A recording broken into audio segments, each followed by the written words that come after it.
Ketua Majelis Rakyat Papua Timotius Murib mengatakan telah mendapat informasi ihwal adanya serangan besar-besaran di distrik Kiwirok, Papua, yang diduga dilakukan aparat keamanan gabungan. Mereka diduga menjatuhkan bom lewat helikopter. Ia mengatakan Tentara Nasional Indonesia, TNI, dan Kepolisian RI ditengarai menjatuhkan bom ke perkampungan penduduk. Informasi yang kami dapatkan dari masyarakat ada 14 roket yang ditembakkan, 1 yang meledak, sisa 13-nya tidak meledak, kata Timotius kepada Tempo, Sabtu, tanggal 23 Oktober tahun 2021. Menurut Timotius, pengeboman tersebut terjadi pada tanggal 10 Oktober lalu. Akibat peristiwa itu, diperkirakan ratusan hingga ribuan warga sipil terpaksa mengungsi ke hutan, kampung sekitarnya, hingga ke Papua Nugini.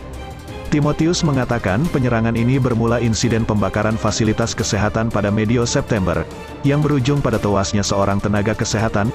Aparat kemudian memburu Tentara Pembebasan Nasional Papua Barat Organisasi Papua Merdeka, TPN-PB-OPM. Pihak TNI dan Polri mencurigai ada kelompok-kelompok TPM-OPM ini menyembunyikan diri di perumahan warga, sehingga targetnya bom ke kampung warga, kata Timotius. Timotius pun mendesak TNI dan Polri untuk berhenti menyerang perkampungan warga sipil yang tak bersalah. Ia mengatakan pola semacam ini berulang seperti pengalaman yang terjadi di Puncak Jaya, Ilaga, Tolikara, hingga Lanijaya. MRP berharap kepada TNI Polri supaya tidak melakukan perlawanan dengan penembakan bom karena itu sasarannya bukan ke TPM-OPM, tapi warga sipil yang tidak terlibat pun akan terkena imbasnya, ujarnya. Kabar penembakan bom dari helikopter ke distrik Kiwirok ini juga beredar di media sosial, kendati ada beberapa perbedaan informasi tentang tanggal peristiwa. Juru bicara TPN-PB-OPM Sebi Sambom mengatakan serangan udara terjadi pada 14–21 Oktober tahun 2021. Sebi mengatakan bom jatuh sebanyak 7 kali di markas Panglima TPN-PB-OPM dan 42 kali di 4 kampung, yakni di Kampung Plebip, Kampung Kiwi, Kampung Delpem, dan Kampung Lolim.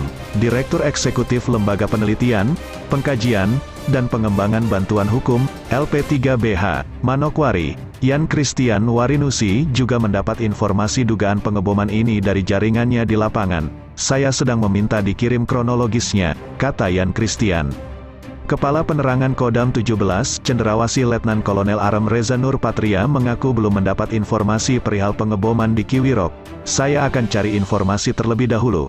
Bila ada perkembangan akan disampaikan, kata Reza lewat pesan singkat kepada Tempo, Sabtu, tanggal 23 Oktober tahun 2021. Kapolri Jenderal Polistio Sigit Prabowo meminta prajurit TNI Polri mewaspadai ancaman kelompok kriminal bersenjata, KKB, menjelang akhir tahun.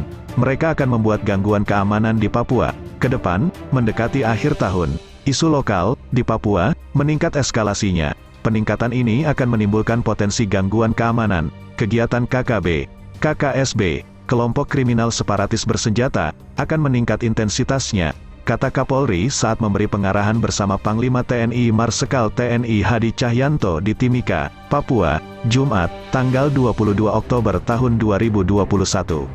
Atas ancaman itu, Kapolri menginstruksikan kepada jajarannya dan meminta prajurit TNI tetap siap siaga menjaga wilayah-wilayah di Papua seperti TNI, Polri menjaga keamanan saat PON XX berlangsung pada 2–15 Oktober tahun 2021. Pertahankan dan lanjutkan sampai akhir tahun, keberhasilan kemarin membuat kita bangga. Akan tetapi, tidak boleh lengah karena ada tugas yang dihadapi, kata Kapolri di Markas Brigade Infanteri Rider 20, IJK, Timika, Papua. Dalam kesempatan yang sama, Kapolri turut menyampaikan terima kasih secara langsung kepada polisi dan prajurit TNI yang telah menjaga keamanan dan ketertiban pada Pekan Olahraga Nasional, PON XX Papua.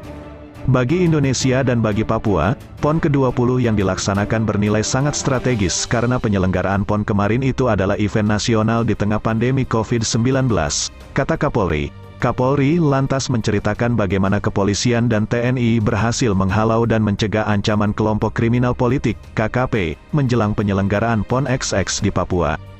Dia mengatakan bahwa TNI Polri memantau pergerakan kelompok-kelompok yang berusaha mengacaukan penyelenggaraan PON. Terutama pada hari-hari terakhir, ada informasi pergerakan kelompok KKP yang aman melakukan aksi. Semua bisa dibatalkan karena kerja keras rekan-rekan di semua sudut, di gunung-gunung, di tempat-tempat yang akan digunakan untuk menyusup. Semua terkunci sehingga pelaksanaan PON berjalan aman, katanya.